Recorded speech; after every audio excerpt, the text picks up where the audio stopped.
थोड़ा सा पोर्शन रह गया ये, क्योंकि आज लास्ट चैप्टर है डेवलपमेंट ऑफ कॉन्स्टिट्यूशन का। मैक्सिमम कल ख़त्म कर दिया था, लेकिन हमने सोर्स ऑफ कॉन्स्टिट्यूशन भी कवर किया हुआ है इसकी, ठीक है। कि संविधान सभा थी, आपको पता है, हमने बताया भी था कि उसमें 13 कमेटीज़ बनी थी। कितनी? 13। जैसे प्रोसेसिंग कमेटी अलग थी, फंडामेंटल राइट्स की कमेटी अलग थी, माइनॉरिटीज़ के लिए कमेटी अलग थी, प्रोसेसिंग कमेटी अलग थी, ड्राफ्टिंग कमेटी अलग थी, ये सब कमेटियाँ थी। हमारा जो सेंटेंस है हर एक MCQ है, जनरल MCQ, ऐसा समझ लीजिएगा। तो टोटल 12 सेशन अधिवेशन संविधान सभा के जो 12 अधिवेशन थे, उसमें कहीं जाकर एक पूरा संविधान हमारा बना था। कितने हुए थे सेशन? 12। वो हिंदी इंग्लिश की वजह से मैं थोड़ा थोड़ा बीच में बता देता हूँ। उसमें इम्पॉर्टेंट चीज़ ये है, कंसंट्रेट ऑन दिस सेंटेंस, कि जो पहला ड्राफ्ट बना था वो संविधान सभा के कार्यालय में बना था, ना कि ड्राफ्टिंग कमेटी ने बनाया था, ठीक है। असल में यही चीज़ें आपके जो IAS लेवल के क्वेश्चन है इसी तरह के हैं, जो हमने थ्योरेटिकल बात बताई है।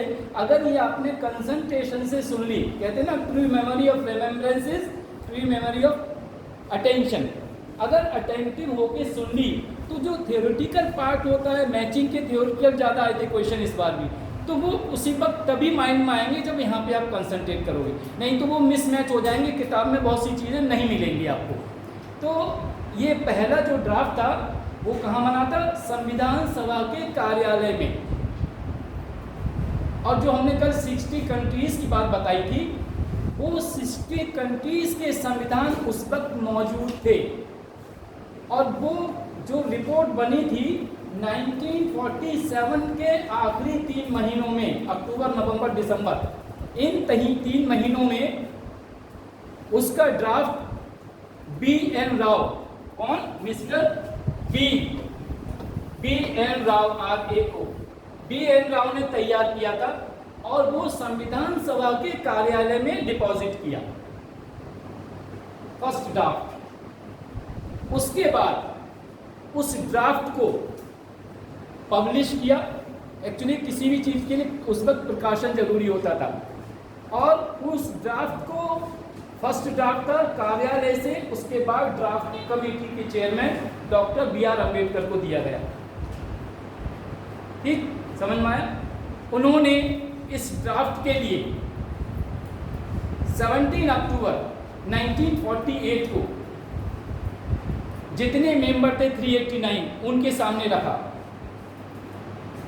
उनके सामने जब रखा गया तो उस पर बीच में बहुत सेशन हुए। सेशन का मतलब हर वर्ष नहीं हुए, हर 15 दिन में जब चाहा सेशन बुला लिया, जब चाहा सत्र बुला लिया।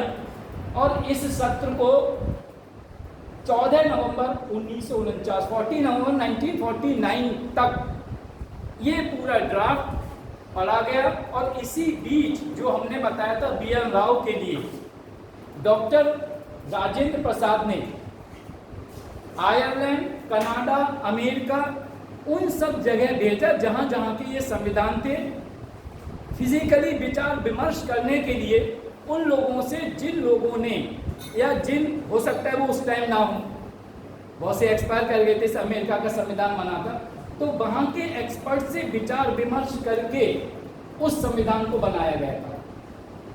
ठीक।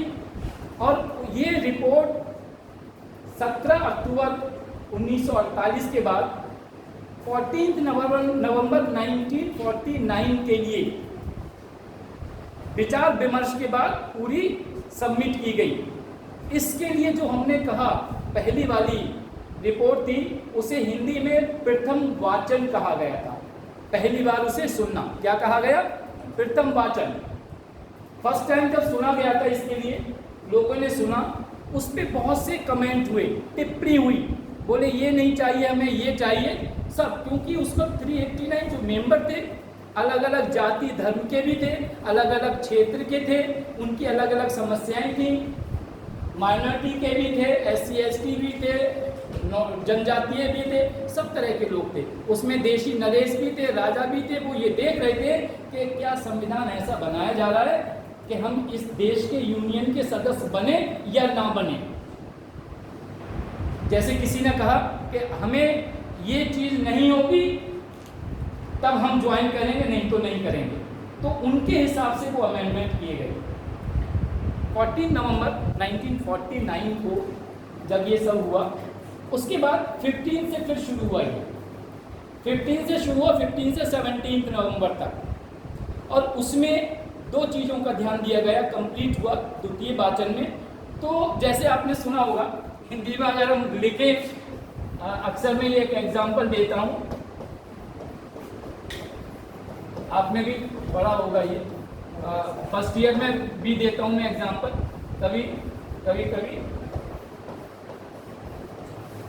रुके मत जाने दो, है ठीक है। अगर हम बात करें कि अगर कॉमा यहाँ लगाते हैं तो बिल्कुल उल्टा हो जाता है। इसलिए मैं कह रहा हूँ वो 3 दिन केवल full stop, semi full stop या अर्ध कॉमा है, क्वेश्चन मार्क कहाँ क्या लगाना है, कहाँ पे एक्सक्लेमेटरी सेंटेंस क्या लगाना है। जैसे हम यहाँ पे कहें रुको मत जाने दो, रुको मत, ये रोको नहीं, सॉरी रोको मत जाने दो, मतलब इसे रोक लो मत जाने दो, और ये कहते हैं रोको मत जाने दो, उल्टा हो गया पूरा।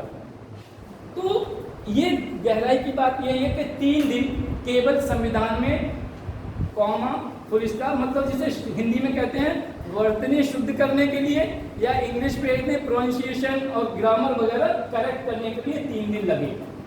उसके बाद, इन सब के बाद, और इस वक्त एक चीज और बता दें, 7,536 अमेंडमेंट हुए थे। कितने हुए थे? 7,536 अमेंडमेंट हुए थे, और 7,432 इतने लगभग पॉइंट थे जिन पर गंभीरता से विचार किया गया था कि हमें अब इन पे सोचना है। व्हाट इफ जो नहीं सोचे थे वही तो आज अमेंडमेंट हो रहे हैं। अगर पहले सोच लेते तो इतने अमेंडमेंट नहीं होते। हम पढ़ाएंगे आपको कि किस में कितने, अमेरिका में जैसे बताया आपको केवल 225-230 सालों में 7 अमेंडमेंट हुए हैं। हमारे यहाँ 72-73 सालों में 105 हो चुके हैं, और 126वां बिल तैयार है हमारे पास। हमारे यहाँ क्यों? क्योंकि हमारे वैरायटी ज़्यादा है हर चीज़ की। तो इतने अमेंडमेंट हुए। उसके बाद 26 नवंबर 1949 को, 26 नवंबर 1949 को संविधान बनकर तैयार हुआ और इसे इनेक्ट किया गया था। और उसी दिन डॉक्टर राजेंद्र प्रसाद को राष्ट्रपति, कार्यवाहक के रूप में सही, लेकिन राष्ट्रपति नियुक्त कर दिया गया था। जैसे कभी कभी एक सवाल आता है कि 1947 में हमारा देश आज़ाद हुआ, 1950 में संविधान बना, तो इस बीच हमारे देश में कौन राष्ट्रपति था? क्वेश्चन आता है। तो हम कहते हैं कि जब हमारा देश आज़ाद हुआ, राष्ट्रपति का इक्विवेलेंट पद था कौन सा? हमने बताया भी था ये आपको कि गवर्नर स्टेट को हैंडल करते हैं, कॉन्स्टिट्यूशनल हेड है, और इन सबके जितने गवर्नर हैं उनका सबका हेड कौन है? राष्ट्रपति। तो उस वक्त governor general was equivalent to president, ठीक है। तो गवर्नर जनरल, जो गवर्नर्स का पूरा जनरल था, जनरल जैसे आर्मी के होते मालिक, तो ये माइंड में रखने की चीज़ है। तो he was the head of the country. तो उस टाइम 26 नवंबर को ही इनके लिए, और आपको पता होगा कि हमने 26 नवंबर के बाद आगे हम 27 नवंबर या 30 नवंबर चुन सकते थे डेट, 1 जनवरी भी चुन सकते थे। और आपको रीज़न पता होगा कि 26 जनवरी हमने क्यों चुना, 26 जनवरी क्यों चुना? 2 महीने के बाद की, जिसे पता हो बता दो, दूसरों को हो सकता है नहीं पता हो साइंस बैकग्राउंड के। हमने भाई 26 नवंबर को तैयार हो गया, तो हमें उसकी आरती तो उतारना नहीं थी ना, कुछ उसकी वो करना थी, तो हमने 2 महीने क्यों वेट किया? पता है? नहीं तो हम बताएं कब? हाँ, लाहौर में ना, उस वक्त हमने कंप्लीट इंडिपेंडेंस की मांग की थी। उस डेट को याद करने के लिए 1930 की बात है, 26 जनवरी 1930 को उस डेट को मेमोराइज करने के लिए, जबकि वो जब डेट किसकी थी? पूर्ण स्वतंत्रता की थी, लेकिन हमें उस डेट को संविधान के रूप में लागू कर दिया गया। बहुत से होते नहीं है, शादी बोले जिस दिन हमारी बर्थडे है उस दिन हम शादी की डेट रख देंगे, दोनों एक ही दिन खर्चा बच जाएगा, लाइक दैट होता है ना कभी कभी, इट हैपेंस। तो उन्होंने यही डेट इसलिए चुनी, ठीक? आगे समझ में ये समितियां थी, 12-13 समितियां थी। Now question comes, what are the sources of Indian constitution, इसके सोर्सेज क्या थे? ठीक, ये नया चैप्टर है, ये आपके इसमें दिया नहीं है, लेकिन मैंने सोचा ये इसे कवर किया जाए, इसीलिए कल हमने बहुत फास्ट पढ़ाया था।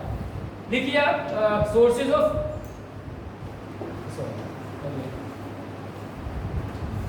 सोर्सेज ऑफ, कहाँ से है ये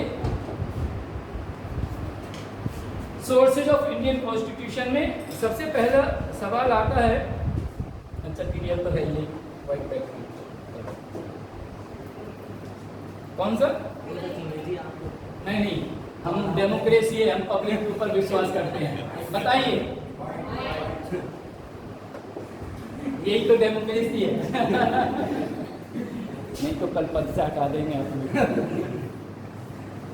सोर्सेज ऑफ इंडियन कॉन्स्टिट्यूशन, इसमें बड़ा इम्पोर्टेंट है, इसमें बहुत क्वेश्चंस आते हैं, एमसीक्यू स्पेशली, दूसरे कंपटीशन में भी आते हैं, और आप पीजीटी वगैरह के देते होंगे, पीईटी का देते होंगे, और बहुत से कंपटीशन है। बहुत से लोग सीडीएस, आप लोग सीडीएस भी कीजिएगा, अगर किसी की एज 25 तक लेते हैं, बड़ा इजी होता है सीडीएस का एग्जामिनेशन, प्रीलिम की तरह होता है, आराम से क्लियर हो जाते हैं, एंड बाकी गाइडेंस मिल जाएंगे जब चाहोगे। Coming to sources of Indian constitution, इसका एक सबसे बड़ा पॉइंट ये था कि हमारे सामने सबसे बड़ी समस्या थी कि देश बहुत बड़ा था और वैरायटी थी, मीन्स विविधता में एकता थी, और यही इसकी खूबसूरती कहते हैं, ब्यूटी है। तो समस्या यह थी कि सबको एक साथ लेके कैसे चले, इसलिए सबसे पहला स्टेप बहुत अच्छा था कि सभी क्षेत्र के प्रतिनिधियों को 389 को हमने इकट्ठा किया, जिससे उन्हें ऐसा ना लगे कि हम संविधान निर्माण के हिस्सा नहीं हैं, we are not part of the Indian constitution. तो क्या किया था कि जो बी.एन. राव या संविधान समिति थी, कॉन्स्टिट्यूटिव असेंबली थी, उन्होंने हमारे देश की सब जनता को ध्यान में रखते हुए इसे बनाया गया था। ये इसलिए बार बार कह रहा हूँ क्योंकि इस संविधान के ऊपर जो क्रिटिक्स हैं, उन्होंने कहा है कि ये भानुमति का पिटारा है। भानुमति जानते हैं आप लोग, कभी सुना है ये भानुमति का पिटारा होना? लोकोक्ति है, दो तरह के होते हैं। क्या है, सुना है किसी ने? हाँ, क्या है? हर कहावत के पीछे कोई ना कोई राज होता है। पहले बच्चे खिलौना बेचने के लिए गांव-गांव में लेडीज घूमती थी, घोड़े, हाथी, चरखा, ये सब चीज़ें जो आजकल प्लास्टिक के मिलते हैं, मिट्टी के बर्तन होते थे, तो उसमें वैरायटी मिलती थी। तो वो उनके पास झोली लटकी हुई होती थी, उसमें सब बर्तन होते थे। जो भी बच्चा जिस घर में मांगता था उसे निकाल के दे देते थे, तुम्हें घोड़ा चाहिए, ये चाहिए, वो चाहिए, हर चीज़ के बहुत। जिस दिन हिंदी नहीं है, नहीं तो हिंदी के इडियम्स की बताते कहाँ से शुरुआत हुई, ओरिजिनेशन। इंग्लिश में भी हर वर्ड्स का ओरिजिनेशन हुआ है। जैसे ऊँट के सिर पर बैठता है, वो तो डिपेंड करता है, एक तरफ मिट्टी के बर्तन होते थे, एक तरफ प्लास्टिक के होते थे। मिट्टी के जिस दिन बैठता था, ऊँट का तो भरोसा नहीं, किसका जब बैठ जाए तो वो टूट जाते थे, फिर उसकी बिक्री होती थी। जिस दिन इसका होता था तो उसके टूट जाते थे, इसकी बिक्री होती थी मेले में। तो देखते हैं आज ऊँट किस करवट बैठेगा, उसी की बिक्री होगी। लाइक दैट मैनी एग्जाम्पल्स आते हैं। तो भानुमति के पिटारे का मतलब ये था कि उसमें हर वैरायटी थी, कोई भी खिलौना लो, हाथी लो, घोड़ा लो, कार लो, पंखा लो, सब चीज़ थी। इसी तरह हमारे संविधान में हर एक जाति, धर्म, कास्ट और व्यवसाय और आर्थिक, सामाजिक, राजनीतिक सब चीज़ों को लेके मिक्सचर है और हर चीज़ का जवाब मिलता है। इसके बाद भी आज हम कह रहे हैं 72 साल के बाद भी केवल और केवल 105 ही अमेंडमेंट हुए हैं। अगर हम ऐसा देखा जाए तो बहुत कम हुए हैं, अगर हम जिस वैरायटी जो हमारे पास है। फिर भी लोगों ने ये कहा, दूसरों ने कहा ये कैंची और गोंद का कमाल है, एग्जैक्ट वर्डिंग, कि भाई कट पेस्ट करके बनाया करो। जैसे आजकल लोग थीसिस भी लिख रहे हैं, कट पेस्ट करके लिख रहे हैं, आर्टिकल निकालते हैं, कट पेस्ट करके इधर का मान लिया, उधर का मान लिया, और एक प्रिंटर नीचे लिख दिया सो एंड सो। नाम हो सकता है मैं सो एंड सो की जगह नाम लेता, आप लोगों से मतलब सर को मेरा नाम कैसे पता चलेगा, इसलिए तो XYZ लिख देते हैं, बता देते हैं। तो ये सब चीज़ था। लेकिन सबसे बड़ी बात ये थी, इस पर डॉक्टर अम्बेडकर ने, ये सब बताने का मकसद ये था क्योंकि ये कोटेशन आता है, डॉक्टर B.R. अम्बेडकर साहब ने ये कहा था कि देखो बहुत अच्छी तरह से सुनो, इसका मैं एग्जांपल दूंगा।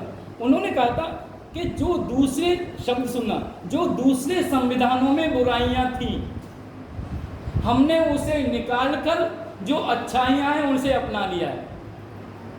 देखिए ये पॉजिटिव सोच देखिए कि जो दूसरे संविधानों में बुराइयों का मतलब वो संविधान हमारे देश के हिसाब से सूट नहीं करते हैं।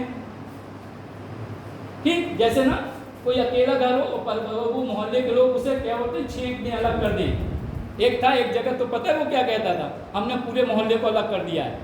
वो नहीं कहता था मुझे मोहल्ले, सच ये फैक्ट रियल बता रहा हूँ। ये एक जगह थी छेक, उन्होंने कहा मैंने पूरे मोहल्ले को अलग कर दिया है। अब ये कंसेप्ट क्या कहोगे, है कोई जवाब आपके पास? नहीं ना।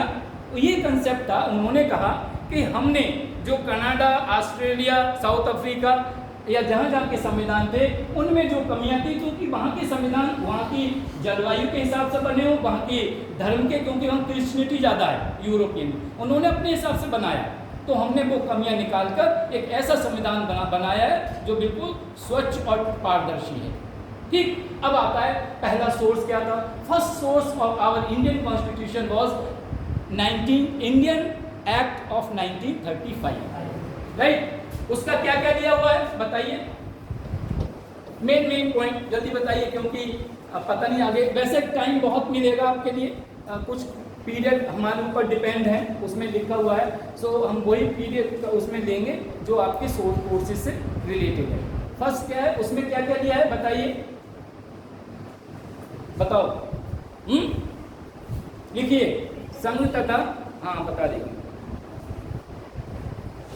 फर्स्ट लिखिए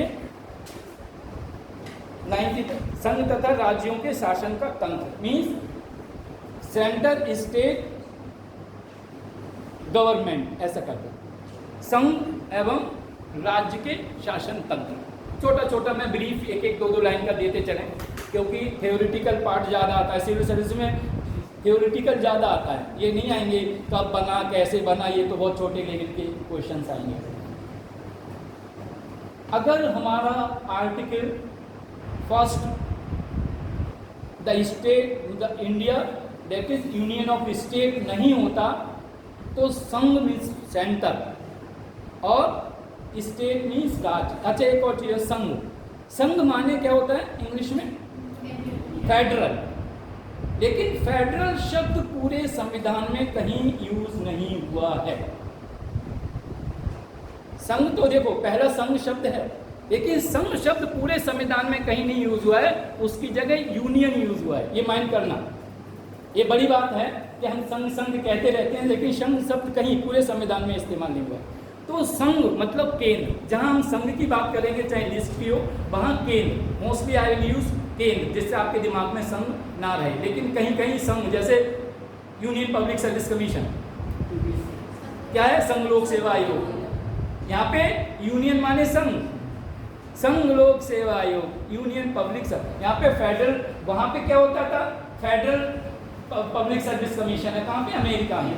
लेकिन हमारे यहाँ यूनियन माने संघ। आपके माइंड से ही निकाल दे कि संघ माने यूनियन, बोस फेडरल माने ही संघ होता है, नहीं।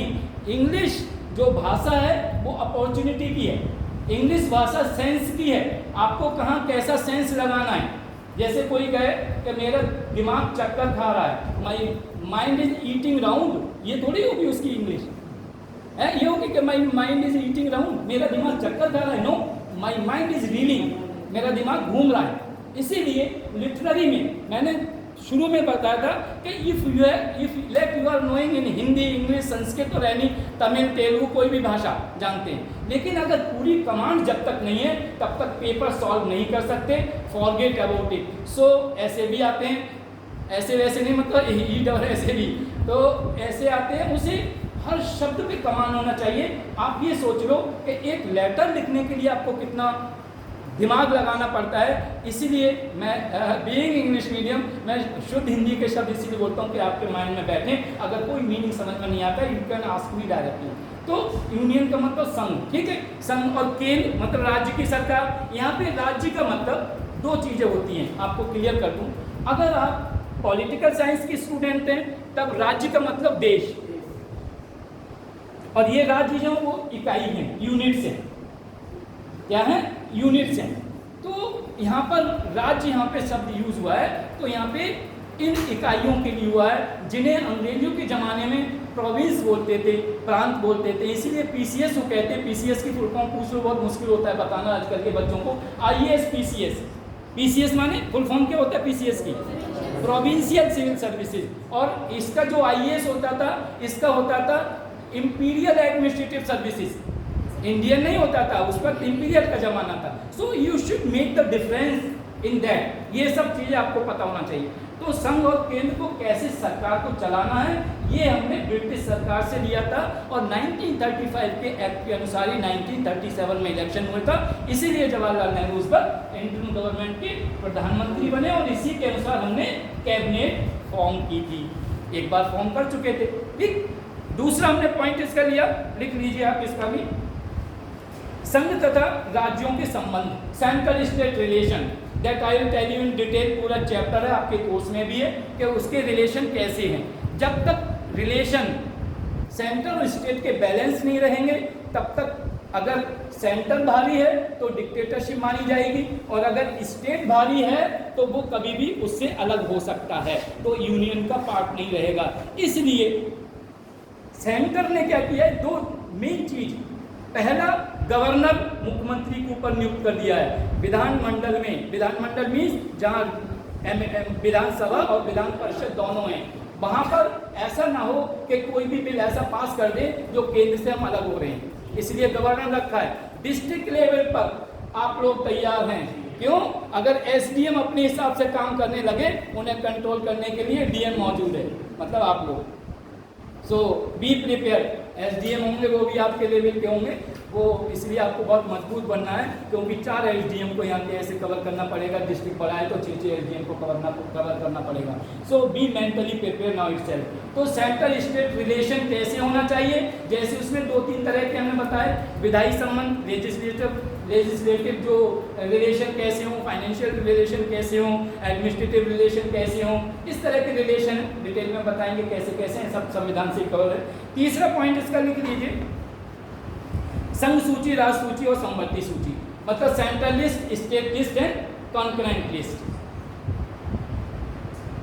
जब हमारा संविधान बना था तो ये डिसाइड किया गया था कि सेंटर जो है, संघ जो है हमारे देश का, वो किन किन विषयों को लेगा, सूची मतलब कौन कौन सी विषय हैं वो लेगा, और राज्य के पास कौन सी विषय रहना चाहिए और कौन से कॉमन विषय हैं। जैसे कॉमन विषय में अगर हम बात करें, या अगर वैसे भी बात करें कॉमन के, एग्रीकल्चर एजुकेशन, आपने देखा प्राइमरी एजुकेशन, मिडिल क्लास की जूनियर की एजुकेशन और जो सीनियर सेकेंडरी, ये सब स्टेट के अंदर में आती है, लेकिन ग्रेजुएशन किसके किसके अंदर में आती है, सेंटर के अंदर में आती है। तो ये संवर्ती सूची में भी स्टार्टिंग में 62 आइटम जो थे वो थे सेंटर, इसके स्टेट लिस्ट के, और कॉन्करेंट लिस्ट के थे 52 आइटम। तो 52 आइटम में से 5 आइटम निकाल के हमने स्टेट में डाल दिए, तो वहाँ पे 67 हो गए हैं, और कॉन्करेंट लिस्ट में 47 है, जबकि सेंट्रल लिस्ट में 97 आइटम्स हैं। अब उसमें बहुत सी चीज़ें हैं, छोटा सा एग्जांपल दे दूं आपके, नहीं तो लिस्ट ही बता के ख़त्म कर दिया। जैसे 2 तरह के होते हैं कॉलेज, भी आपने देखा होगा, एक गवर्नमेंट कॉलेज होते हैं राजकीय जिसके आगे लगा होता है, एक इस तरह का होता है एडिट जिसमें पब्लिक सेक्टर होते हैं, जिसमें 51% शेयर गवर्नमेंट का होता है, बाकी सब पब्लिक उसका होता है। आजकल public private partnership triple model भी चल रहा है इस सब चीज़ों के लिए।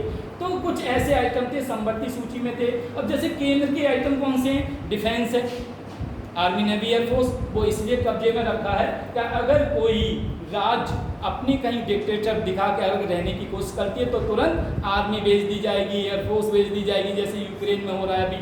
1991 में 13 देश अलग हुए थे, वहाँ का कॉन्स्टिट्यूशन अलग था रूस का, हर एक प्रदेश का। हमारे यहाँ पर ऐसा नहीं किया गया, हमारे यहाँ single citizenship, single constitution, single head of the country रखा गया था। तो वहाँ पे यूक्रेन अभी जैसे कब्जा करने की कोशिश करते, कजाकिस्तान वगैरह था, उज्बेकिस्तान एटसेट्रा, बेलोरसिया वगैरह ये सब थे। लेकिन हमारे यहाँ क्या किया है कि सबको एक करने के लिए उन्होंने ये सिस्टम बनाया हुआ है। जैसे अगर रेलवे है चलाएगी सेंटर, अगर ज़मीन ऑक्युपाई करती है मुआवजा देगी किसानों को सेंट्रल गवर्नमेंट, जितना भी ज़मीन उसका खर्चा आएगा, भले ही स्टेट गवर्नमेंट के कोई एम्प्लॉय नहीं रहते हैं वहाँ पर, एम्प्लॉय भी किसके रहते हैं, सेंटर के, लेकिन जितना खर्चा होता, मतलब जितना खर्चा आके भी इनकम होती है, मान लो उसमें भी उसका 15% शेयर यहाँ पे रहता है, वो स्टेट को वापस करते हैं। शुरू में ये मैंने बताया था आपको शायद ये 10% था, फिर 50%, इस तरह से बढ़ा।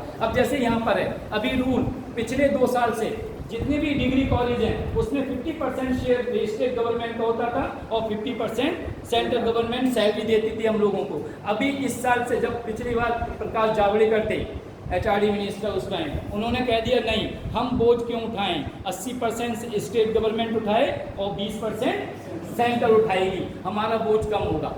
तो ये थोड़ा सा अगर इस तरह से चलता रहा, कल को कह दिया 100% आप उठाइए, तो थोड़ा सा समस्या आगे आ सकती है, एडमिनिस्ट्रेटिव प्रॉब्लम हो जाएगी। कल को वो कहेंगे कि हम तो ग्रेजुएशन के बच्चे भेजेंगे ही नहीं IAS में, या हम दूसरी सर्विस के लिए क्यों भेजेंगे, हम तो जितने क्वालिफाइड लोग हैं हम तो यहीं रखेंगे, हम IITians को यहाँ रखेंगे। तो दिस वाज जस्ट 0.01% मैंने एक ऑप्शन बताया, बाकी और बहुत सी चीज़ें एग्रीकल्चर से रिलेटेड है, जैसे आप रजिस्ट्री करवाते हैं तो स्टाम्प सेंट्रल गवर्नमेंट का लगता है, और बहुत सी चीज़ें। तो जो लिस्ट बनाई गई है कुछ में कॉमन है, लेकिन अगर कंट्रोवर्सी होती है कॉन्फ्रेंस लिस्ट पे, समवर्ती सूची पे, और कोई भी स्टेट ऐसा रूल पास करता है जो केंद्र सोचता है कि इससे ये आइसोलेशन या सॉलिट्यूड के लिए अपना अलग बढ़ रहा है, तो वो उस रूल को ओवर रूल करके नया कानून संसद में बना सकता है। उस time the rule of centre will prevail, exist कौन सा करेगा, सेंटर का रूल, तो वहाँ पे सेंटर सुपरसीड करता है। यही है, इसी को संघ और केंद्रीय पावर बोलते हैं। ठीक, तो इन सब की सूची के बारे में तीनों को रख लीजिएगा, थोड़ा नॉलेज होना चाहिए। कभी कभी ये उसमें भी आता है, हमने एक चीज़ में और पढ़ाया था आपको, डिवीजन ऑफ पावर में पढ़ाया था ये, जब हम कैरेक्टरिस्टिक पढ़ा रहे थे सेंटर इसका। चौथा और लास्ट इसका पॉइंट है, लिख लीजिए, राष्ट्रपति के आपातकालीन अधिकार। ये भी हमने 1935 के एक्ट से लिए गए हैं। ज़्यादा डिटेल में जा रहा है, कोर्स कवर नहीं होगा, मैं अगला जल्दी बढ़ता हूँ। इनके अंतर नहीं बताएंगे। 35 के एक और क्वेश्चन कभी कभी आता है आपके सिविल सर्विसेज में, what is the difference between 1935 Indian act and present constitution, उसमें अंतर। तो इसमें इसी तरह के अंतर थे कि उस वक्त वो ब्रिटिश गवर्नमेंट का लाया हुआ था, हमारे यहाँ संविधान समिति उससे बना हुआ है, लेकिन एक प्रॉब्लम थी इसमें कि एडल्ट फ्रेंचाइज नहीं था, वयस्क मताधिकार नहीं था। वो 14% लोग थे जो इंडस्ट्रियलिस्ट थे, पढ़े लिखे थे, डॉक्टर्स थे, वकील थे, जमींदार थे, उनके द्वारा ये लोग चुने गए थे। ठीक है, लेकिन आबादी 10 लाख की थी। इसका अगला सोर्स है ब्रिटिश कॉन्स्टिट्यूशन।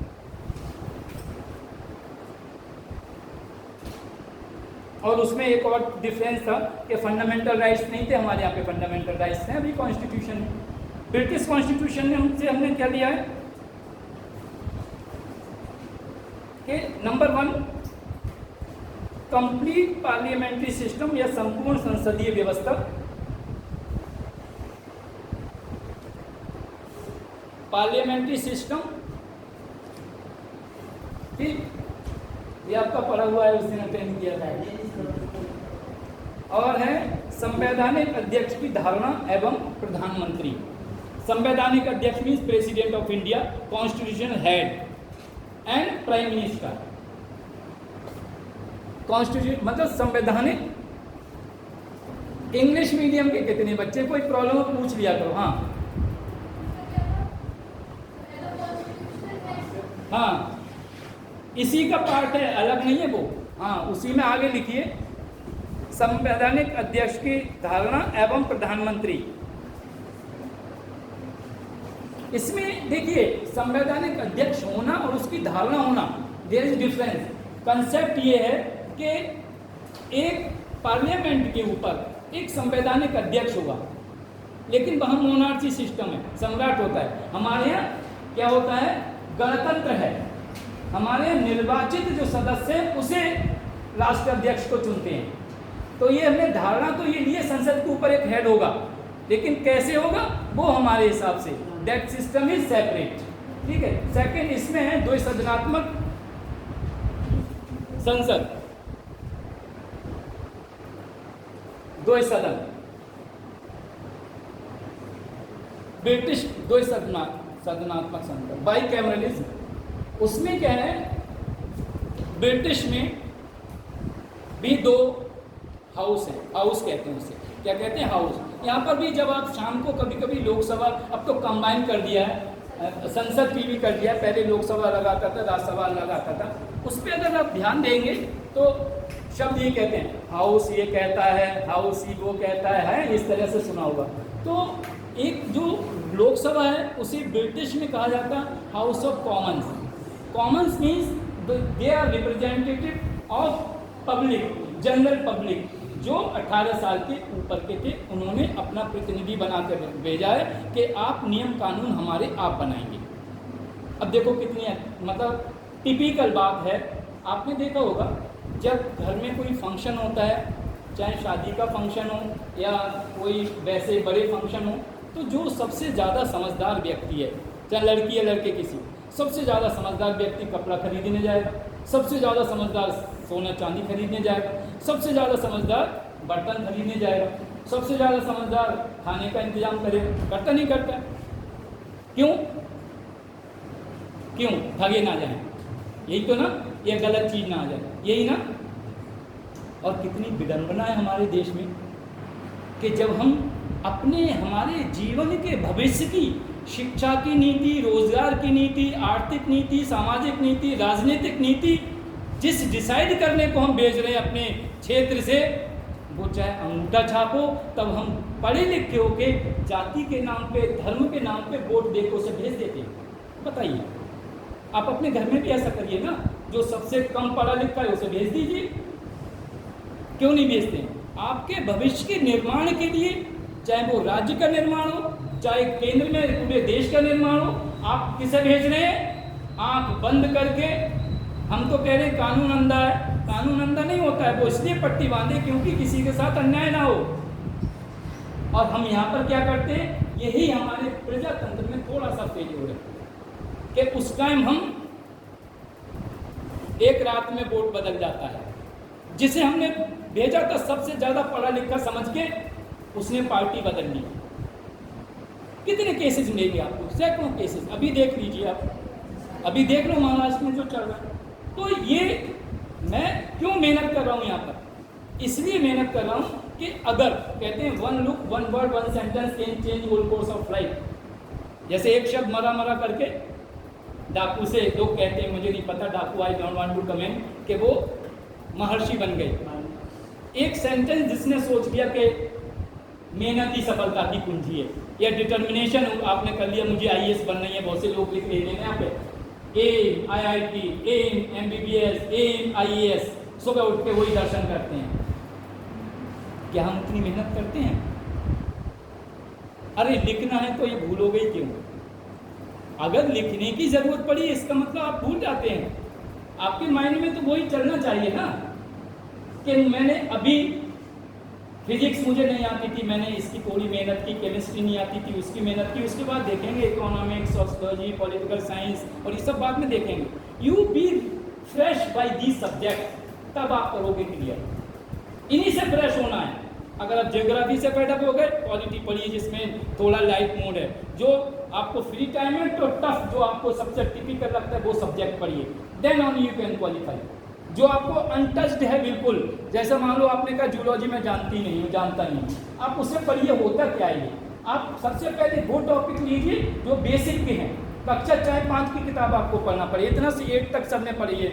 साइंस में सब कवर होता है, फिजिक्स केमिस्ट्री और सब कुछ कवर होता है। तो start from there, revive yourself. पुरानी चीजें आप 100%, मैं गारंटी दे रहा हूँ आपकी, मैं श्योरिटी ले रहा हूँ, I am filling up the bond and giving affidavit. अगर आप रियल में उतना डिटर्मिनेशन से काम कर रहे हो, मैं कह रहा हूँ सुपर 30 जो बैच बना हुआ है बिहार में, उससे कहीं अच्छे मार्क्स ला सकते हो आप। लेकिन मेन है गाइडेंस, वही है थोड़ा सा। सो नीना टू वरी। तो ये चीज़ें जो ली गई थी, 2 सदनात्मक, हाउस ऑफ कॉमन्स, दूसरा था लोअर, एक था इसे लोअर सदन, लोअर हाउस भी कहते हैं। इसका 3 नाम है, हाउस ऑफ कॉमन्स। और ये कॉमन्स हाउस नाम जो चला था 1954 तक चला था। 1954 में जाके लोकसभा नाम दिया गया था और राज्यसभा दिया गया था 1954 में। और उसे अपर हाउस भी कहते हैं, जिसे राज्यसभा को अपर हाउस इसलिए कहते हैं क्योंकि it is ever living house, वो हमेशा जिंदा रहता है, कभी डिसॉल्व नहीं हो सकता। हर 2 साल बाद 1/3 मेंबर उसके बदलते रहते हैं। इसमें और अमेरिका के हमारे दोनों सदनों में बताया था मैंने, अंतर यही है कि वहाँ पर 50 स्टेट हैं, फ्लैग देखा होगा अमेरिका का, उसमें 50 सितारे होते हैं और 50 स्टार्स की वजह से वो इसलिए हैं, वो रिप्रेजेंट करते हैं हर एक कंट्री को और हर उसके स्टेट को। हर कंट्री इसलिए कह रहा हूँ, उनका संविधान उनका अपना अपना ही रहता है, तो हर स्टेट में 2 मेंबर राज्यसभा में वहाँ के जाते हैं और वहाँ पे 100 हैं, हमारे यहाँ पे 250 हैं। तो 2 सदनात्मक संसद जो है हमने लेकिन पार्लियामेंट से वहाँ से लिया हुआ है, ब्रिटिश से। ठीक है, नेक्स्ट इज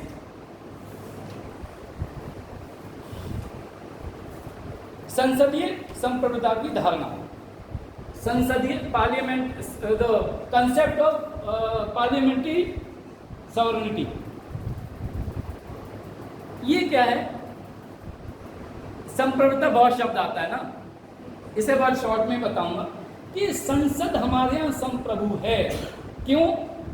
जिस संसद को राष्ट्रपति डिसॉल्व कर सकता है, वही संसद राष्ट्रपति को उतार सकती है इम्पीचमेंट के द्वारा।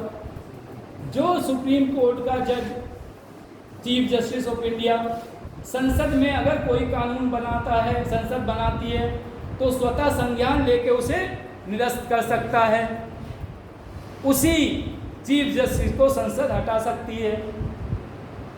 संसद ने जो कानून बना दिया, पास हो गया दोनों सभा में और राष्ट्रपति ने उस पर मोहर लगा दी अपनी, फिर केवल आप कोर्ट के द्वारा ही उसे कैंसिल करा सकते हैं, बाकी कोई ताकत नहीं है। संसद संप्रभु है। जो भी उसने कह दिया कि आप उत्तर प्रदेश के 3 स्टेट बनाए जाएंगे, ईस्टर्न अलग, वेस्टर्न अलग, सेंट्रल अलग, संसद ने पास कर दिया, कोई नहीं मिटा सकता उसे, स्टेट भी नहीं निकाल सकती। संसद संप्रभु है। वो कह दे कि आधे लोगों को बाहर विदेश भेज दिया जाएगा, संसद संप्रभु है, भेज दिया जाएगा। नाम की लिस्ट निकाल दी, उन्हें भी भेज दिया जाएगा। Am I right? थोड़ा राइट मोमेंट, ठीक है। तो जो भी उन्होंने नियम बना दिए, जिसे चाहे हटा दे, यही एक प्रॉब्लम चल रही है कि सुप्रीम कोर्ट में, बीच में भी मैंने बताया था, कॉलेजियम वाली संसद चाहती है कि सुप्रीम कोर्ट के जज हमारे द्वारा नियुक्त हों, लेकिन वो कहते हैं कि नहीं, ये जो कॉलेजियम है उसके द्वारा होगा। What is your views? संसद को चुनना चाहिए या कॉलेजियम के थ्रू जैसा चल रहा है सिस्टम, बेंच डिसाइड करे, क्योंकि उन्हें एक्सपीरियंस होता है यहाँ पे। आपके व्यूज क्या हैं? इसका मतलब आप कहीं ना कहीं इस बात से एग्री करते हैं कि संसद में कुछ कानून गलत बनाने की कोशिश की जा रही है, जो हमारी डेमोक्रेसी को थोड़ा सा खतरा हो सकते हैं, है ना। सो यही डेमोक्रेसी है, जब प्रजा अपनी आवाज़ संसद तक पहुंचाती है। एक असल में एक और चीज़ बता दूं, एक पर्सनल चीज़ शेयर कर रहा हूं मैं आपसे, कि गांधी जी ने जितने आंदोलन चलाए थे, जो मैं बताया था, prayer, petition and protest, 3P, जितने आंदोलन चलाए थे, प्रोटेस्ट करते हैं हम, धरना प्रदर्शन, लॉकआउट, तालाबंदी, ये तब चलाए थे जब ब्रिटिश के खिलाफ लोग थे। अभी हम उन्हीं अंग्रेजों की चीज़ें, हम ये नहीं करें कि गांधी जी ने इस चीज़ों की नींव डाली, उन्हीं अंग्रेजों की चीज़ों को हम फॉलो करके आज हड़ताल कर रहे हैं। लॉस किसका हो रहा है? आज हम बसें चला रहे हैं, लॉस किसका हो रहा है? एक बस छोड़िए, अगर आपकी मोटरसाइकिल का एक खाली कोई पार्ट खराब हो जाता है तो कितने परेशान हो जाते हैं। अब बस जल गई, जिसकी बस जली उससे हमारा लॉस हो रहा है। तो ये कुछ चीज़ें बंद होना चाहिए। उसका है एग्जाम्पल जो अक्सर मैंने पिछले क्लास में दिया था, जापान में जैसे होता है, शूज़ फैक्ट्री हो तो वहाँ हड़ताल नहीं करते हैं, अपनी लिस्ट दे देते हैं मालिक को कि आप इसे मांगों को मानिए। काम करते रहते हैं, लेकिन काम क्या करेंगे? जैसे बाएं पैर का जूता बनाते रहेंगे, सब पूरी फैक्ट्री बोले दाएं का नहीं बनाएगी। देश के प्रोडक्शन पे अंतर नहीं आया, मशीनें करोड़ों रुपए की लगी, अंतर नहीं आया। अंतर किस पे पड़ रहा है? मालिक पे। जिस दिन मालिक ने कह दिया आपकी शर्तें मंजूर, हमने राइट पैड का शुरू किया और सप्लाई शुरू। हमारे यहाँ पे कुछ चीज़ें पर्सनली क्या है कि वो चीज़ें थोड़ा चेंज आना चाहिए। अप्रोच हम लोगों की आज भी वही है जो ब्रिटिश की है, चाहे वो ऑफिसर है। भाई अगर आपको डर नहीं है, प्रजातंत्र है, आपको चुन के भेजा, क्यों सिक्योरिटी दे के चल रहे हो? जैसे अभी पेंशन की बात आई है? अगर पेंशन है तो पहले अपनी से शुरू करिए। गांधी जी के पास एक लड़का गया, बोले आदमी गया, बोले मेरा बेटा मिठाई बहुत खाता है। गांधी जी बोले 15 दिन बाद आना उनके आश्रम में। तो उन्होंने कहा ठीक है, आश्रम रखा और ठीक हो गया। तो उसने सबसे पहले यही कहा था, गांधी उन्होंने पूछा आपने 15 दिन बाद क्यों बुलाया था? उससे पहले बोले मैं भी मिठाई खाता था, पहले मैंने अपनी छोड़ी बाद में उसने। तो पहले आप अपनी पेंशन छोड़ दो, बाद में दूसरे की पेंशन छोड़ाओ।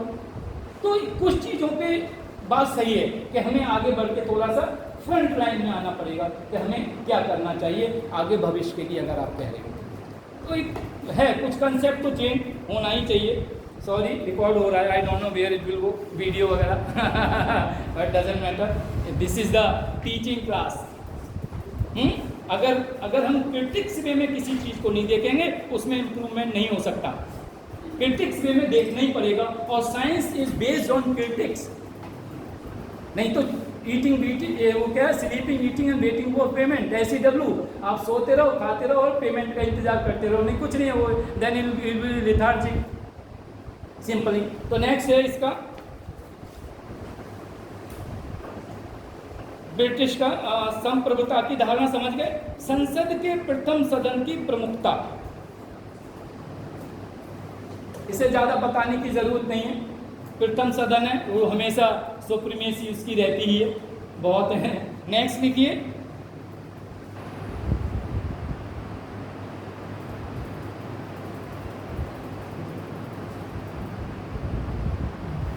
विधि का शासन, रूल ऑफ लॉ और विशेषाधिकारों की धारणा, कंसेप्ट ऑफ स्पेशल प्रोविजंस।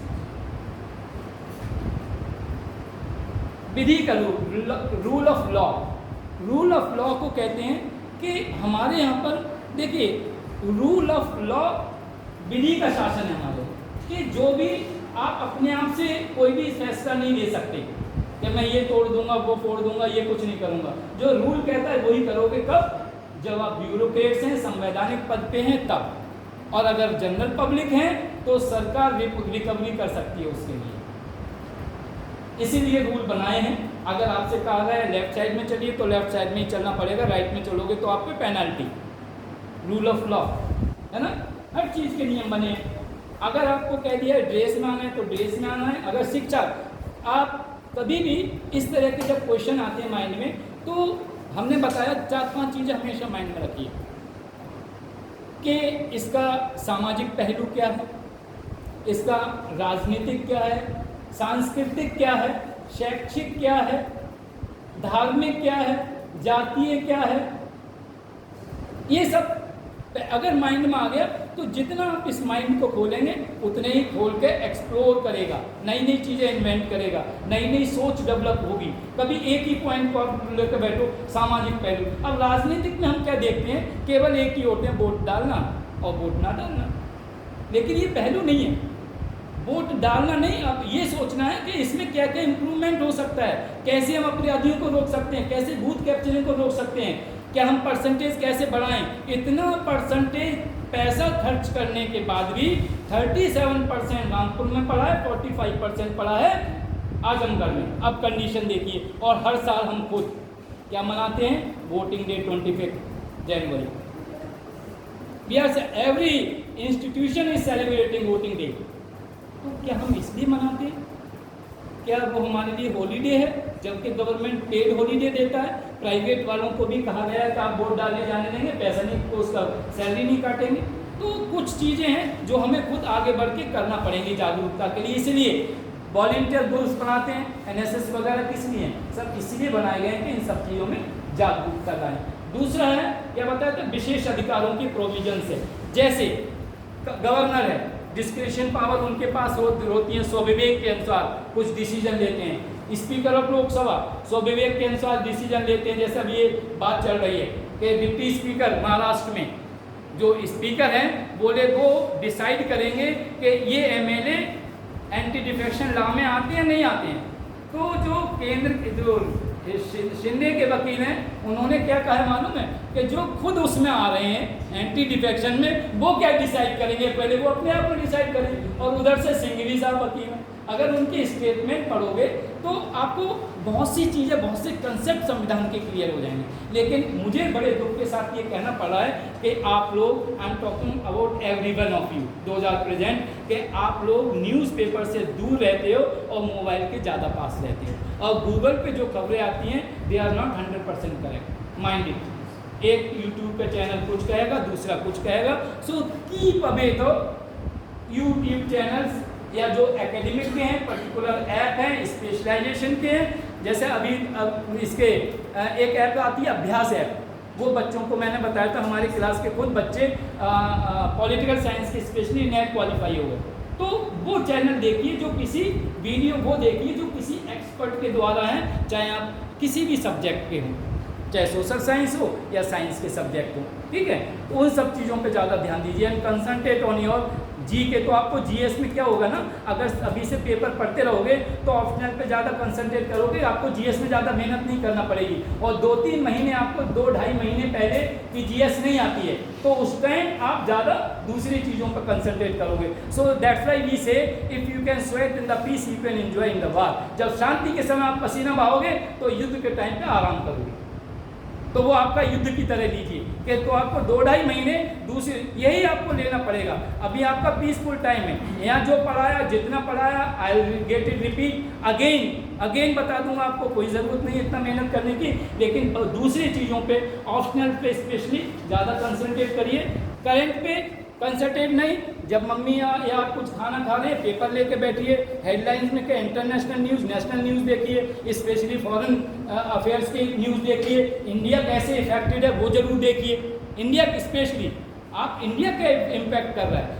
बीच में जैसे बहुत से लोग साइंस के, इकोनॉमिक्स का नहीं देखिए सेंसेक्स वगैरह इतना देखने की जरूरत नहीं है, तो हमेशा चेंज होते रहता है। तो जो वेराइटीज इसमें हो रही है वो मत देखिए ज़्यादा। उसके लिए तो आप इकोनॉमिक सर्वे की एक दिसंबर में, जनवरी में बुक आएगी पूरे साल की, वो देख लेना, उसमें टिक मार्क्स बता देंगे क्या क्या ज़्यादा आते हैं, ये सब इजी हो जाएगा। लेकिन मेरा है कि मेन और ऑप्शनल पे ज़्यादा ध्यान दीजिए, तो वो आपका स्कोरिंग होगा, उसमें फिक्स सिलेबस है। जीएस का कोई फिक्स सिलेबस नहीं है, कहाँ से आएगा। और जीएस और इंटरव्यू में, जो लोग इंटरव्यू में, मैंने बताया था लास्ट ईयर 176 नंबर आए थे, 100-215 आए थे, और 176 वाला टॉपर था, 215 वाला टॉप 5 में आया था, या सेकंड पोजीशन जो भी रही हो।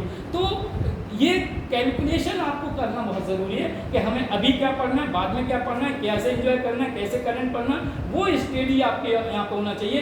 इससे खाली आईएएस लिखने से कुछ नहीं होगा, आपका टाइम टेबल, टाइम मैनेजमेंट और कितना टाइम किस सब्जेक्ट को देना वो अभी से टाइम करिए। और उसके साथ साथ आप हॉलीडे भी रखिए, I don't say half day holiday रखिए, अपने काम के लिए करिए, अपने स्वयं भी काम करिए, लेकिन माइंड में ये रखिए कि मेरा एम ये है और मैं इसमें वीक हूँ।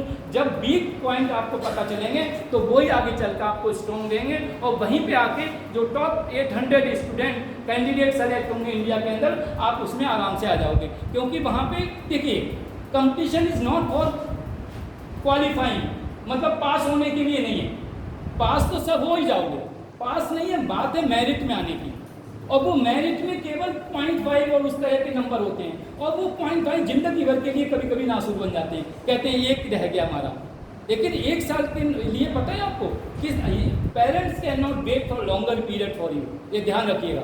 सो as early as possible you finish it, और उसके लिए एज अर्ली एज पॉसिबल का मतलब है as early as possible every subject you have to cover, in last moment you have to give only refer the syllabus और whatever general knowledge हो, तब आपका आराम से हो सकता है। तो जो जितना अभी करिए, बहुत हमारे सब्जेक्ट में तो आप चिंता मत करिए, बहुत टाइम है। कल मैं पूरा वो देख रहा था कि हमें एक्स्ट्रा पीरियड भी बहुत मिलेंगे। ये तो मैं जस्ट थियोरिटिकल बता रहा हूँ कि आपको लगे कि हाँ हम जानते हैं। To develop confidence in you, that's why explaining little bit to you. और मुझे पता है किस तरह के आएंगे क्वेश्चंस, थियोरिटिकल ज़्यादा आएंगे, एक्सप्लेनेशन के। जैसे बीएड जो किए हुए लड़कों ने पता होगा कि उसमें क्या होते हैं, हमेशा नैतिकता वाला जो आता है ना बीएड में, एथिकल पेपर होता है, एथिकल पेपर से रिलेटेड आईएएस में ज़्यादा आएंगे कि प्रैक्टिकली कॉन्स्टिट्यूशन, जैसे अप्लाइड फिजिक्स होता है फिजिक्स में, केमिस्ट्री में अप्लाइड केमिस्ट्री होता है, इसी तरह applied economics, applied political science, applied history कैसे आएगा, वो आपको पढ़ना है कि पर्सनल लाइफ में, क्योंकि you are going to be a civil servant. क्या बनने जा रहे हो? Civil servant. और सिविल का मतलब क्या होता है मालूम है? आप तो बता दोगी, बताओ। सिविल माने सिविल लाइन वगैरह होती है ना, सिविल लाइन हर जगह होती है।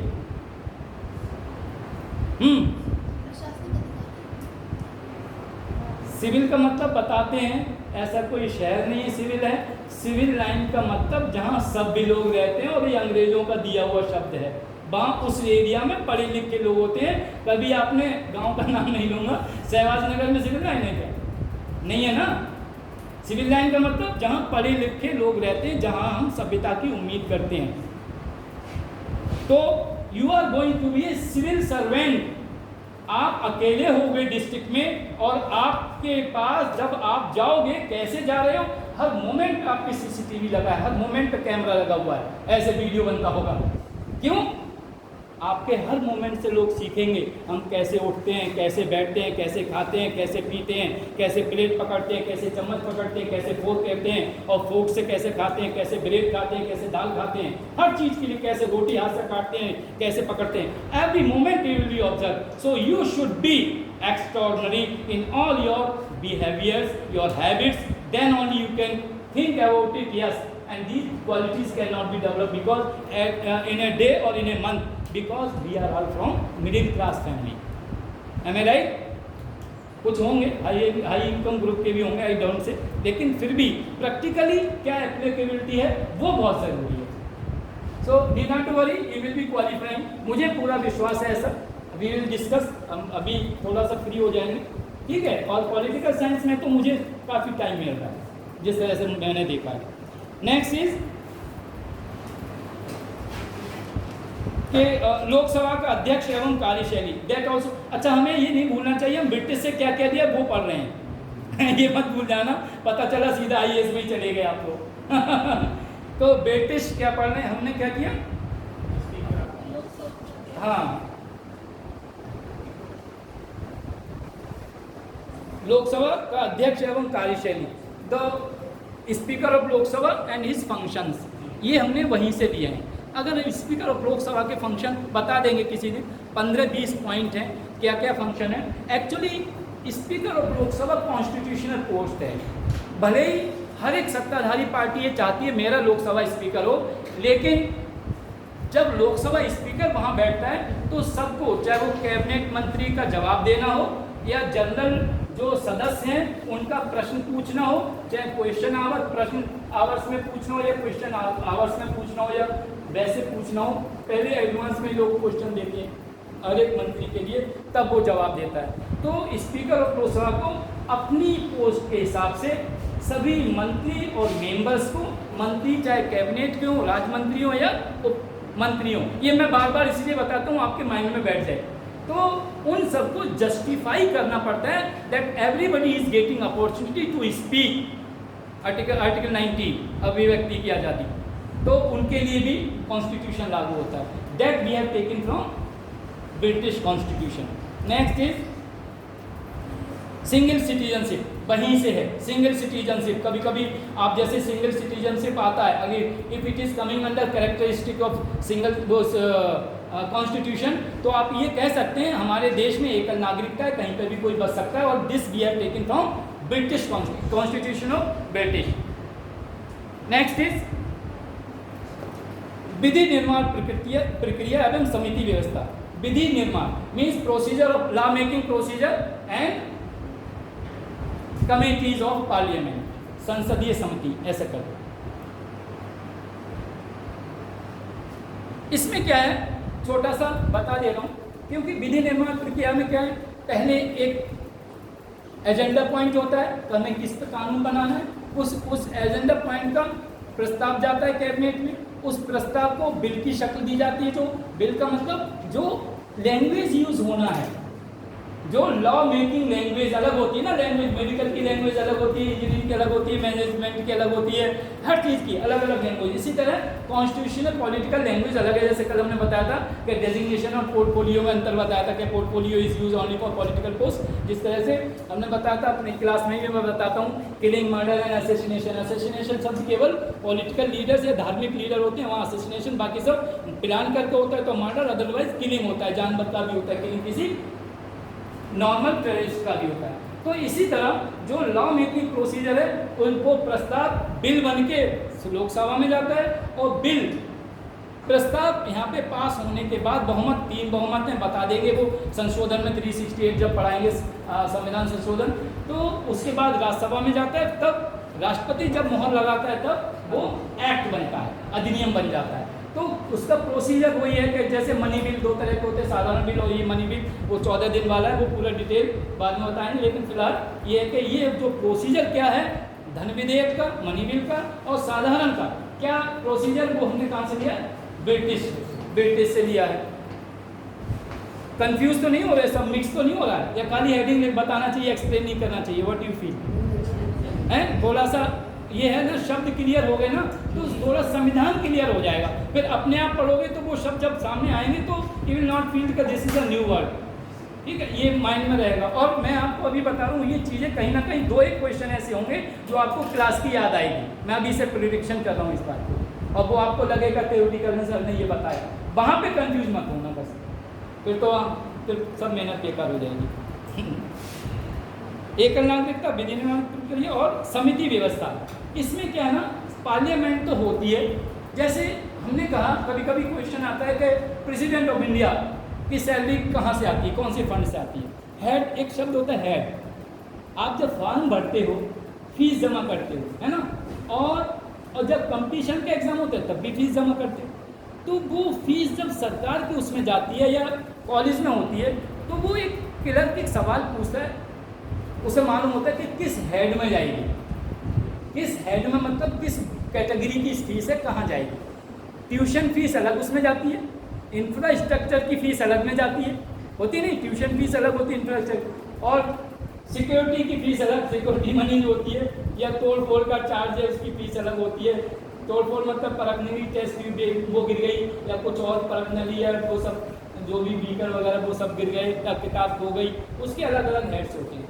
इसी तरह इसमें एक शब्द है कि समिति व्यवस्था, हर एक कमिटी, हाँ वो पहले बता दें, प्रेसिडेंट की जो सैलरी आती है और जजेस की आती है from consolidated fund of India. कहाँ से आती है? Consolidated fund of India. तो इसी तरह इन्हें कहते हैं पार्लियामेंट्री कमेटीज।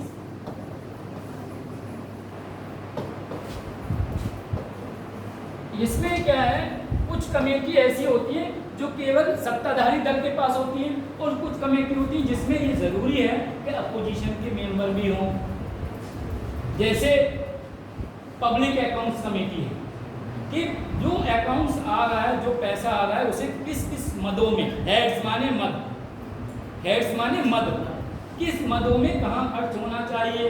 जैसे मान लो बजट में कह दिया कि शिक्षा के लिए हम 10,000 करोड़ देंगे, अब हमें 10,000 करोड़ प्राइमरी के स्कूलों को देना चाहिए, जूनियर स्कूल को, या रिसर्च में देना चाहिए। और रिसर्च में भी कौन सी? फिजिक्स की रिसर्च जरूरी है, बायोलॉजी या जूलॉजी बॉटनी की रिसर्च जरूरी है, मेडिकल की रिसर्च जरूरी है, पॉलिटिक्स की रिसर्च जरूरी है, या DRDO में कोई इंजीनियरिंग में कोई रिसर्च चाहिए, आर्टिफिशियल इंटेलिजेंस की रिपोर्ट को, आर्टिफिशियल इंटेलिजेंस AI चल रहा है उसमें रिसर्च जरूरी है, रोबोटिक रिसर्च जरूरी है, या हमें फाइटर एयरक्राफ्ट रिसर्च जरूरी है, हेलीकॉप्टर चाहिए, या अपाचे मोटरसाइकिल चाहिए, किस पे रिसर्च जरूरी है, किसकी ज़्यादा, ये सब कौन डिसाइड करता है? ये रिक्वायरमेंट के हिसाब से डिपार्टमेंट देता है। और दूसरा ये देखते हैं कि पीछे किन किन की ज़्यादा डिमांड ज़्यादा थी, किस क्षेत्र में ज़्यादा डिमांड थी। जैसे अभी मेडिकल, कोविड के बाद मेडिकल का ज़्यादा वर्चस्व बढ़ा है ना, तो ये सब जो डिसाइड करती हैं कमेटियाँ करती हैं। और उस कमेटी में एक होती है पार्लियामेंट्री अफेयर्स कमेटी जो टोटल मीटिंग को ही देखती है, एक होती है प्रोसीजर कमेटी, क्या देखना है। तो ये जो कमेटियाँ अलग अलग बनाई देती हैं, इसमें सत्ताधारी दल के भी लोग होते हैं और विपक्ष के भी। जैसे हम कभी कहते हैं ना कि जो भी जब आते हैं तो सब एक ही थाली में सब खाते हैं कभी कभी एग्जाम्पल एक देते हैं ना कि जैसे वो होती है ना रामायण वगैरह में एग्जाम्पल देते हैं कि इधर राम खड़े हैं, इधर रावण खड़े हैं और एक दूसरे को पूरा दुश्मन की नज़र से देख रहे हैं, पूरा झगड़ा चल रहा है, पब्लिक बड़ा रोमांचक हो रही है, चाहे बेचारा शरीफ आदमी हो रावण, लेकिन गालियाँ खूब मिलती हैं। और ये लोग क्या करते हैं, थोड़ी देर को जब जैसी पर्दा होता है उठता है, पीछे जाते हैं, बोले चल यार बीड़ी निकाल के वो आराम से चाय भी पीते हैं, साथ साथ पीते नहीं पीते क्योंकि कलाकार है ना, हैं तो दोस्ती, एक साथ तो ही रहते हैं, एक साथ उठते बैठते खाते पीते हैं। तो ये सच है नहीं है, यही है ये पॉलिटिक्स। मैं सच बता रहा हूँ, आप बताओ अभी सैलरी की बात आ जाए, सब अपने एक मत होके सबकी सैलरी बढ़ा देंगे, अपने में भत्ता बढ़ा देंगे। आप कभी चेक करना कितना मोबाइल का खर्चा उनका फ्री है, कितना एयर टिकट फ्री है, कितनी पेंशन है, कितना क्या है, आप करिए। 70 लाख रुपए करीब पर मंथ बैठता है, जाकर सब लगाओ तो। मैं उनकी कैंटीन के जो 5 रुपये में 5 स्टार का होटल खाती हूँ। हम आज भी कह रहे हैं कि हमारा देश सोने की चिड़िया नहीं, अब सोने की बत्तख बन गया। अगर बत्तख नहीं होता तो हजारों करोड़ का घोटाला कहाँ से हो रहा है बताओ? 10-10, 20-20 हज़ार का करोड़ का घोटाला कहाँ से आया? पैसा है तभी तो होगा, नहीं तो घोटाला कहाँ से होगा? घोटाला हो रहा है ना, ये तो आप देख रहे हो। तो लेकिन क्या है, मिसमैनेजमेंट ये है कि सही तरह से उस व्यक्ति को फंड एलोकेशन नहीं हुआ है जहाँ होना चाहिए। ये सब कमेटियाँ कहाँ से देखती, ये जो सिस्टम लिया है एक्चुअली ब्रिटिश पार्लियामेंट सिस्टम का हम पे असर ज़्यादा इसलिए था क्योंकि हमने इसे ही अडॉप्ट किया, इसी को फॉलो किया और इसी का हमें अनुभव था, दूसरे किसी का अनुभव नहीं था। अगर हम पे फ्रांस की हुकूमत राज करती तो हम पे उसका असर होता, जर्मनी की करती तो जर्मनी का असर होता, अमेरिका के होते तो अमेरिका, जैसे फ्रांस की हुकूमत कहाँ थी? पौंडीचेरी पे थी, है ना। पुर्तगीज आए थे, उनकी हुकूमत थी, तो वहाँ वो सब असर पड़ा हुआ है। नेक्स्ट इसमें देखिए, इसके बाद खत्म होगा ये। औपचारिक प्रधान के रूप में राष्ट्रपति, पपेट या टिटुलर हेड जिसे बोलते हैं, एक फॉर्मल औपचारिक हेड है, बाकी तो सब काम प्रधानमंत्री और कैबिनेट ही करती है। तो ये हमने वहीं से लिया है। और इसका अगला है मंत्रिमंडल का लोकसभा के प्रति सामूहिक उत्तरदायित्व, the collective responsibility of the cabinet to the parliament. है कलेक्टिव हिंदी में ना, हाँ लिख लीजिए, मंत्रिमंडल का लोकसभा के प्रति सामूहिक उत्तरदायित्व। Then coming is US constitution, लिख लीजिए जल्दी से, एक्चुअली ज़्यादा डिटेल हो रहा है, ज़्यादा डिटेल नहीं हो रहा है, सही है। ऐसा तो नहीं सोचते पूरी नॉलेज इनको उड़ेल कर चले जाते हैं अपनी ऐसा। अच्छा नेगेटिविटी आती तो होगी जरूर कहीं ना कहीं, बता दो वो नेगेटिविटी हम निकाल देंगे, डिलीट कर देंगे अपनी, हैं, क्योंकि मेन मोटो है कि आप क्वालिफाई हैं। आपको थोड़ी इम्प्रूव, हमें इम्प्रूवमेंट की ज़रूरत है, how to deliver the lecture. American संविधान से हमने क्या लिया, लिखिए। नंबर 1, संविधान की प्रस्तावना, the preamble of the Indian constitution we have taken from US constitution, US constitution, preamble of constitution. आगे फंडामेंटल राइट्स, ये क्वेश्चन आते हैं कभी कभी मैच करने के लिए। उन्होंने दे दिया ब्रिटिश कॉन्स्टिट्यूशन, उन्होंने दे दिया 1935 एक्ट, फिर यूएस कॉन्स्टिट्यूशन, वो बोले मैच, तब आपके काम आएंगे ये। Got it? ये और मैचिंग में ये आपको बड़ा इजी हो जाएगा फिर। क्यों? हमने क्या किया, कंपेयर कर दिया भारत से, तो आपको इजी रहेगा कि ये भारत, अच्छा ये तो हमारी ब्रिटिश से लिया, अच्छा ये हमने अमेरिका से लिया, तो डिलीटिंग मेथड से आराम से आपको वो आ जाएगा।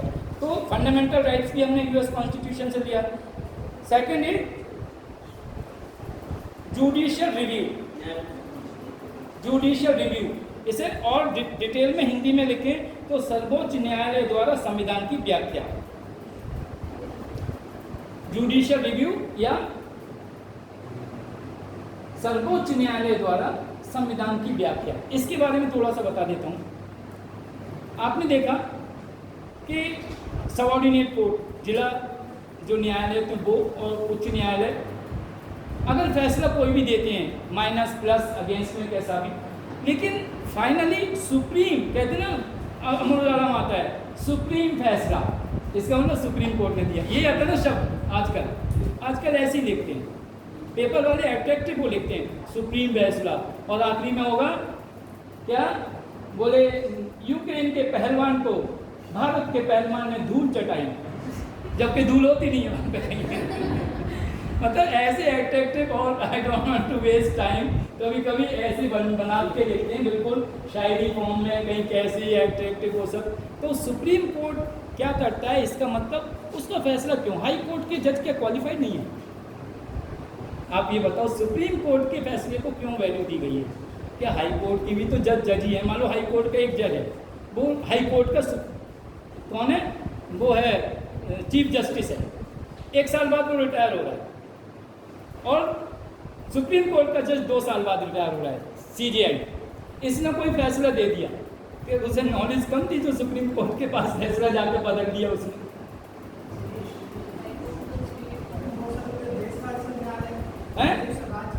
नहीं, अरे नॉलेज की बात हो रही है ना, फिर उसका मैं एग्जांपल पुराना वाला दे दूंगा, जिला न्यायालय वाला, कि जिला न्यायालय ने फैसला दिया, हाई कोर्ट ने बदल दिया, हाई कोर्ट का फैसला उसने, इसका मतलब जिला न्यायालय वाला ज्यादा दिमाग वाला था। हाँ, ये शब्द वही कह रहा है, हम जो पढ़ा रहे हैं एक्सप्लेनेशन देके इसलिए पढ़ा रहे हैं, हम ये कह रहे हैं आपसे, अपने स्टूडेंट से, कि हर शब्द की व्याख्या इस तरह से है। अगर हम आर्थिक को देखेंगे, खाली पैसे को नहीं देखेंगे, हम आर्थिक रूप में सर्विस भी देख रहे हैं कि लेडीज और मेल और फीमेल अगर सर्विस में है तो आर्थिक रूप से उनका शोषण ना हो कि ये कम काम कर रही है या ज़्यादा काम कर रही है, उन्हें छुट्टियां ज़्यादा दे दी गई, आर्थिक शोषण नहीं होगा, ये भी है। मॉनेटरी तो लॉस नहीं होना चाहिए। तो ये सब चीज़ें बताई गई हैं कि सुप्रीम कोर्ट का जो न्याय है वो संविधान की व्याख्या अच्छी तरह से जानता है। अभी कई इशू चल रहे हैं, चाहे वो माइनॉरिटी को लेके हो, और बहुत से इशू चल रहे हैं। और मैं आपको एक चीज़ और बताना चाहता हूँ, और पहले भी बता चुका हूँ, जितने भी इशू सेंसिटिव हैं उन पे ज़्यादा मेहनत करना है, और आपके चेहरे से ये एक्सप्रेशन से ये ना लगे कि आप इसके फेवर में हैं या इसके अगेंस्ट में हैं। ये ध्यान रखिएगा इंटरव्यू के लिए, नहीं तो जितनी मेहनत है सब बेकार हो जाएगी, क्योंकि 1/3 लोग पास होंगे, 2/3 घर बैठ के आराम से अगले साल की तैयारी करेंगे। यही होता है ना, 1:2 तो 1:3 लेते हैं ना। मैं अभी से बता रहा हूँ, 1 साल है, बीच बीच में और भी बताएंगे। इसीलिए हर एक शब्द का एक्सप्लेनेशन जब हो जाएगा, तो जब आप किताब लेके बैठेंगे, संविधान के आर्टिकल पढ़ेंगे, तो एक शब्द के ऊपर आप कभी कभी अटक जाते हैं। जैसे मैथमेटिक्स वाले, वो क्या करते हैं मैथमेटिक्स में, 6 × 30 कर देते हैं कभी कभी, है ना, और दिमाग में 30, उन्हें ध्यान है 36 हो, लेकिन वो आता उतना नहीं। जैसे हिंदी में 4 होता है ना, और वो वहीं पर मिस्टेक और पूरी कैलकुलेशन गलत हो जाती है। क्यों? दिमाग जब बहुत डीपली पीछे से चेक करते हैं, फिर कभी कभी नीचे से चेक करते हैं, देखे कहाँ से कौन सा स्टेप करो, तो आ जाती है दिमाग में। तो जो दिमाग में रॉ मटेरियल की तरह, those are not studied the Indian Constitution, they are like a UKG and LKG student, क्योंकि उन्हें मुझे बताना है कि कौन सा शब्द क्या कह रहा है, और यही तो संविधान का जो शब्द है वो कौन बताता है? Supreme court. ये संविधान का शब्द ये कह रहा है। जो आएंगे, प्रीएम्बल आएगी तो बताएंगे समाजवाद क्या कह रहा है, प्रजातंत्र क्या कह रहा है, गणतंत्र क्या कह रहा है, सेकुलरिज्म क्या कह रहा है। उनके ऊपर लोगों ने बुक्स लिखी हुई हैं। तो वो शब्द व्याख्या कौन करता है? वो हमने लिया है अमेरिकन कॉन्स्टिट्यूशन से। अगला देखिए, बड़े समझदार आदमी इसका लिए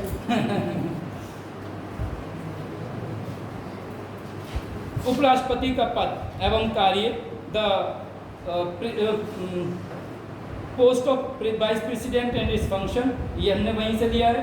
संविधान संशोधन, अमेंडमेंट ऑफ द कॉन्स्टिट्यूशन, वहीं से लिया है। Amendment of the constitution, not procedure, ठीक है, amendment of constitution, article number 368। और संविधान का the written nature of the Indian constitution we have taken from America.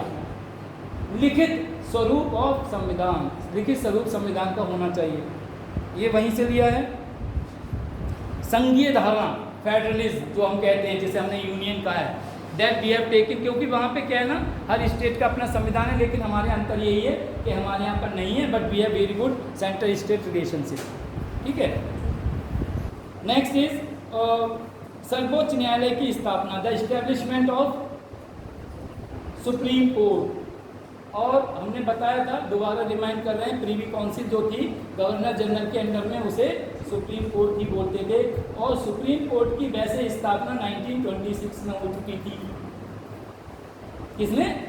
1926, note कर लीजिए।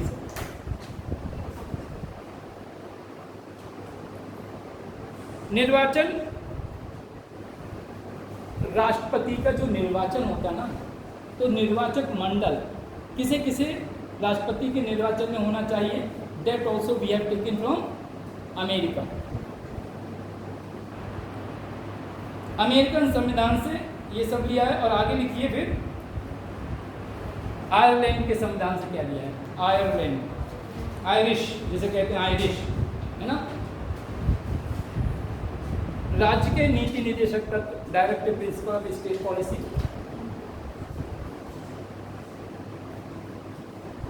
नेक्स्ट, ये आता है राज्य के नीति निर्देशक का आर्टिकल नंबर 36 to 51।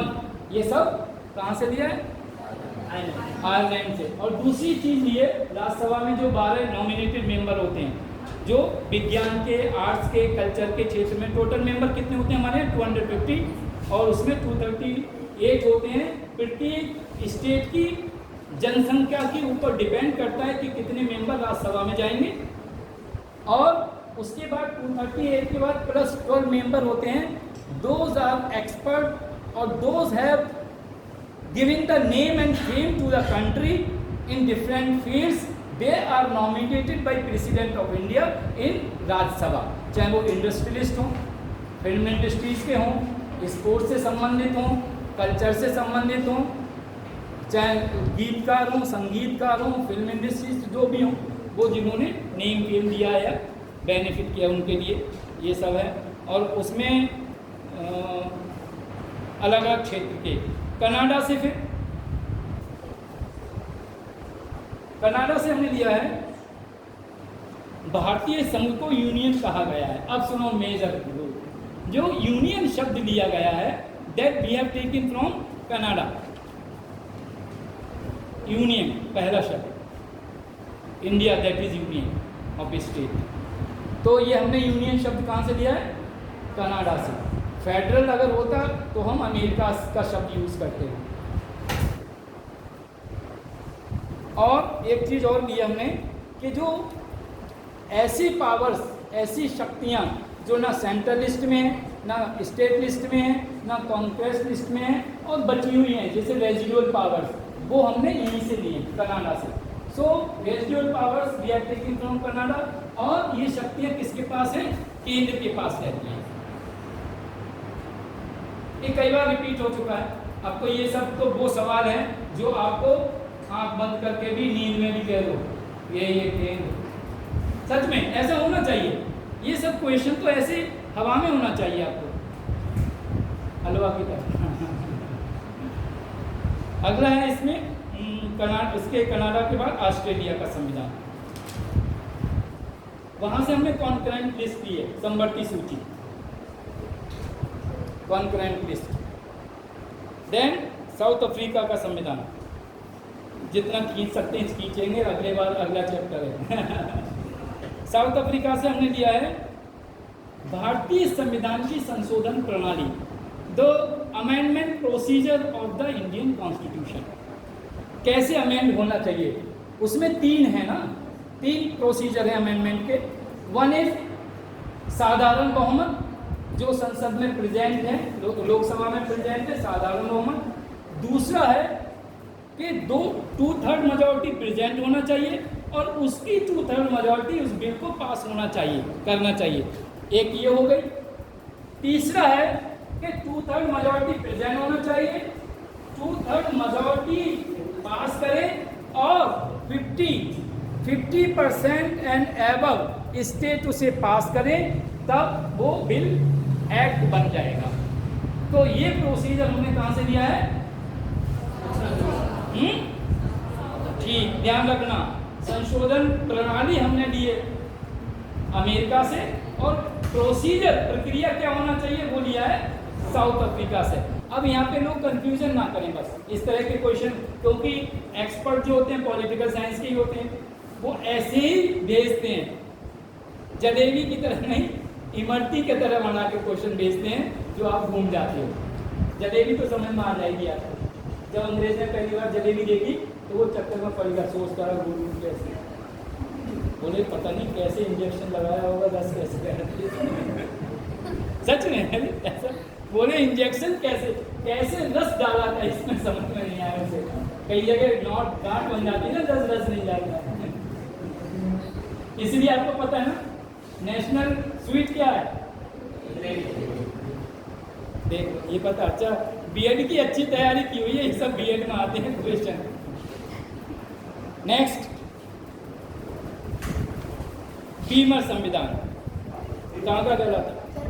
जर्मनी। तो ऐसे क्यों बोल रही हो रोबोट की तरह? जर्मनी आराम से बोलो, हाँ रोबोट ही बोलो ना ऐसे। अब हम आपको ये बताएंगे बीमर, WEIMER क्या होता है? बीमर।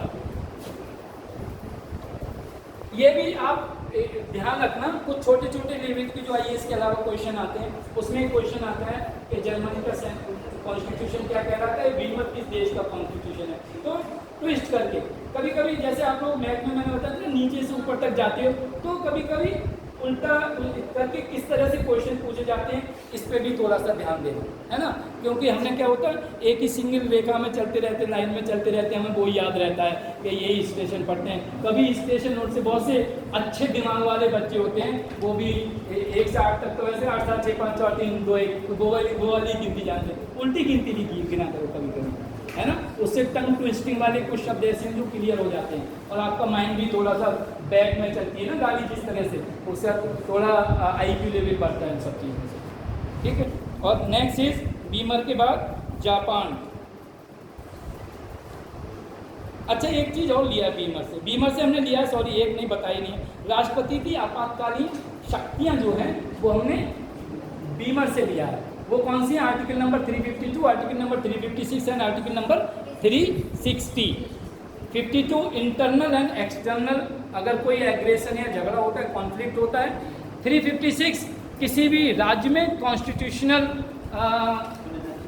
कोई मशीनरी पे कोई प्रॉब्लम आती है, जैसे हंग असेंबली बन गई, पूरी सत्ता को बहुमत नहीं मिला, किसी दल को बहुमत नहीं मिला है, तो वहाँ पे हंग असेंबली बन गई, कॉन्स्टिट्यूशनल प्रॉब्लम हो गई। लेकिन हो सकता है निर्दलीय के विधायक के साथ सरकार बना दे, लेकिन कभी कभी नहीं बनती है, तो दोबारा इलेक्शन होते हैं, या फिर कोई ऐसी एक्टिविटी जो देश के लिए खतरा हो तो संवैधानिक हो जाता है। तीसरा है 360 जिसे कहते हैं फाइनेंशियल इमरजेंसी, जैसे हमारे यहाँ पर कोई वित्तीय इमरजेंसी आ जाए, डिवैल्यूएशन ऑफ रुपीज़ हो जाए, या इंटरनेशनल लेवल पर हमें कोई लॉस हो जाए, या हमें कहीं हमारा पैसा इन्वेस्ट है वहाँ वो कंपनी डूब जाए, लेके तो बहुत लोग भाग रहे हैं यार करोड़ों से, तो कोई अंतर नहीं पड़ रहा है। बताए क्यों नहीं पड़ रहा है?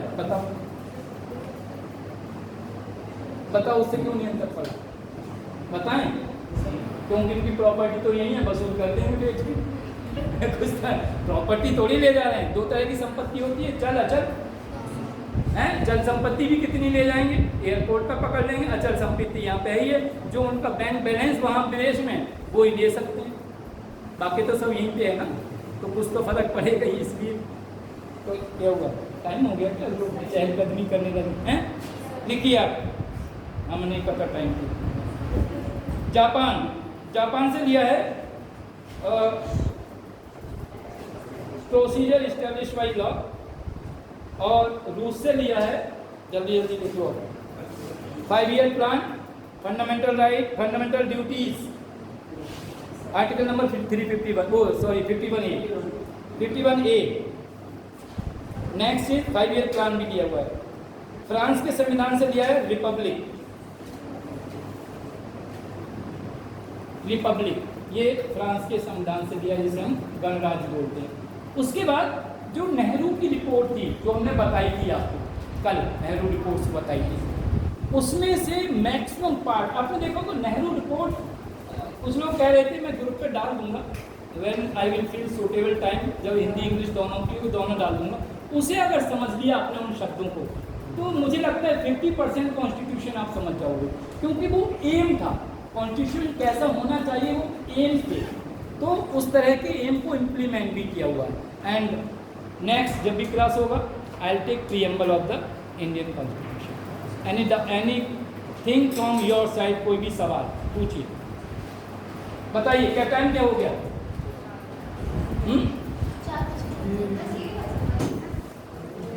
केंद्र राज्य संबंध में